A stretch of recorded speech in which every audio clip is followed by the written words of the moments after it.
They used to call Pitt the streetcar school, because in those days, Pittsburgh Railways and then later the Port Authority, their main instruments of public conveyance was the streetcar. And we had very few dormitories in the 60s. As I recall, sometime in the late 50s, Pitt bought the Schenley Apartments, and those were the only dormitories that I can recall. While I was here during the 60s, they tore down the buildings and built the tower dormitories, and Pitt was just starting to get the idea that they wanted to appeal to students who did not live at home. And today there's been a paradigm change in that respect. The campus was crazy. It was nothing like it is now. You know, for example, when I got my books and my classroom assignments, we all had to line up, like 100 people lined up in front of this big, long counter. That's how things were here. And you had to wait a long, long time. The transition most of us faced in law school was we thought we knew how to absorb, study, and we didn't realize that the casebook method of studying means you've got a hostile professor who is going to interrogate you. And after a period of several weeks of anxiety, most of us realize, I guess you have to think before you speak and think logically. And so that was the biggest part of the transition for most of us. And it was a good one. It was a good foundation for legal education. Well, kind of like Richard, I went to a school in Crafton, Canterman High School, and we had, I think, 375 students in my senior class, but I had never experienced anything like these lecture halls at Clapp Hall or Langley Hall, with hundreds of people just sitting there in awe of the professors who were up there teaching. I went to a Catholic high school, and we had nuns and priests and brothers, a lot different experience for me here. Well, I had read about Cathedral, Civic Arena before I landed here. And I thought when I got up early in the morning and I saw this suit coming, black thing, and every time it snowed, it became black overnight. And I came from a university in India. We had 1,100 acres of open campus, and it was a very open space. And here, it was very dirty. Every day, we used to get soot on our clothes, and animal experiments were very difficult to do because rats used to breathe all these things. So it was very unusual for me to come here and see. But Cathedral was very impressive building, in my opinion, at that time, and I read about history, how it was constructed and all of those things. So I was very well informed before I landed, because I wanted to know everything about before I came here. Well, I think my first impression was that the buildings were spread out all over Oakland, and whoever made out the schedule had no problem with scheduling you in buildings at the far ends of the campus. I had a gym class over at the YMHA, swimming class, that ended at 9:50, and I was supposed to have my next class at Scaife Hall at 10 o'clock. And so that was interesting. But all in all, in that period of time, I started in 56, finished in 60, and then was back here from 64 to 67. What I remember is this constant, almost not a turmoil, but a very difficult period, because we were always in transition. Started out with a low-cost tuition in, I think it was my sophomore year, so that would have been 57. We got almost a double, tuition was almost doubled in 1 year. Then in 1960, the year I graduated, I believe we were the first graduating class that were on trimesters. Previous to that, we were on semesters, so somebody figured out that a better way to go to school was to have trimesters, and they were right, because we finished our classes before Christmas, which always made a lot of sense to me. Then when I came back in 64, the engineering schools at least had really changed emphasis. I saw pretty dramatically. There was much more research going on. They finally embraced the computer age. They started teaching computers. They hired a bunch of new faculty that were very research oriented, and they were doing some pretty good work. So I thought that during that whole period of time, the one thing that impressed me was the fact that there was so much transitioning going on at that period of time. I too graduated from a Catholic high school, and when I came to Pitt, it was really large. But the nice part is that the pharmacy school at that time was located right next to Mercy Hospital School of Nursing on the Boulevard of the Allies. And I really never went to the building because all of my classes were here on campus. And then my sophomore year, the Schools of the Health Professions opened. That at the time was across from Pitt Stadium. And so my sophomore year, I was there, and sophomore, junior, and senior year, I was there in the health professions, which housed School of Medicine, Dentistry, Nursing, and Pharmacy. And that was really nice, being in a professional building with all these other schools. But eventually, everybody went their way, and they each needed a separate school. I enjoyed being here as a commuter because I made a lot of great friendships. We actually set up, I'll call it house, in the student union. And Richard's well familiar with the student union because that's where it housed the radio station. But down in the bottom lobby, we had a corner of commuters that we all kind of congregated together. Some of the people that I went to engineering with, some of the people that I went in arts and science with, we all kind of congregated there. During slow times, we played hearts. We played other card games. Just something to pass the time. It was a great experience there. It was a streetcar every day. And it wasn't too bad because I just lived in East Liberty. And either my mother or my father would pick me up at the streetcar stop because I had about a 1.25 mile walk to get home. But I would study on the streetcar. You know, a lot of people couldn't, but I thought it was a good time to have the books open. At the end of each year, the class of '66 had an event that was called the Forbes Street Sweepstake. And what the Forbes Street Sweepstake, that's hard to say, consisted of is we would start off on Forbes Street over here, and at the end of the school year, we were so glad to be done with our finals that we would stop at every bar between Oakland and the Hilton Hotel, if those of us who made it to the Hilton Hotel. And we would have one drink, whether it be a beer or whiskey or whatever. And then those who still remained, we would have a steak dinner at the Hilton Hotel.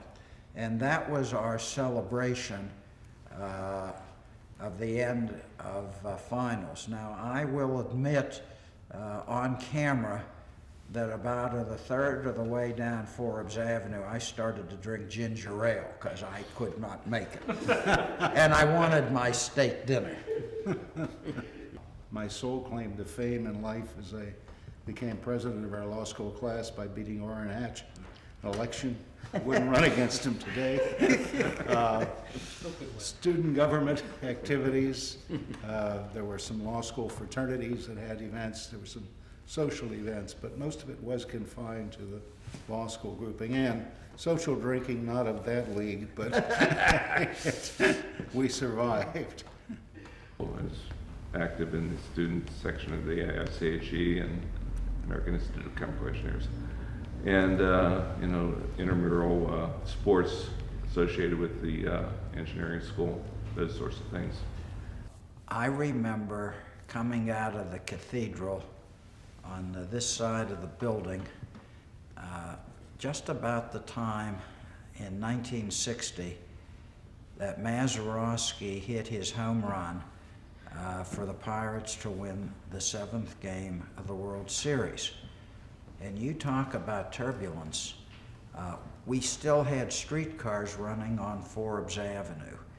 And I saw these people pouring out of Forbes Field, and they all got on one side of a streetcar, and there were people on the streetcar, and they toppled the thing over on its side. Now, I was living up on Lothrop Street in a rooming house, and I said to myself, I got to get out of here as quickly as possible, and I ran over to Fifth Avenue and up to Lothrop Street. But one of my other memories was on a Friday evening. It was dark already. I think it was around 8 o'clock. John Kennedy was campaigning in Pittsburgh, and he came down Fifth Avenue in a Lincoln convertible, and he was standing up. And you know, most of the students in what would that be, 62 or 61. We were all Kennedy supporters. You know, he represented youth. He represented what we wanted for the country. And, you know, he's coming down Fifth Avenue waving, and we're all cheering for President Kennedy. Fast forward to 1963, I was in Professor Schul's criminal law class, who Mr. Silverman will remember well. It was about 1:30 or 1:45 on a Friday afternoon, and Dean Cooley came in, and he said, I have some very sad news to tell you. Our president has been assassinated in Texas, and we are dismissing the school so everyone can go into mourning until the first thing on Monday. And so those are some of the political things that I remember. I was a graduate student at Pitt in '62, and that was the year of the Cuban Missile Crisis, and that was very terrifying. And we all kind of, you know, we're all buzzing about this. So we walk into Dr. Philbrick's English Lit class, not a word. He starts on Ralph Waldo Emerson. I've never forgotten that. And I just sat there thinking, what? In those days, the Vietnam War was going on. And I know, and of course we had the draft.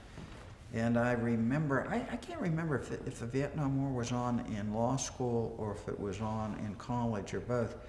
But I remember we had to get good grades so we would get a deferment, and we wouldn't have to go to Vietnam until we graduated. I don't remember what the grade level was, but I was obviously deferred because I didn't have to leave school. Well, the only thing I remember is that when I was, you know, on a visa, so once I went to the post office, they said that, do you have a draft card? You know? So I said, I'm from India. He said, you still have to fill out this form. So I filled out the form, and next thing I got a phone call is to go downtown and appear for classification.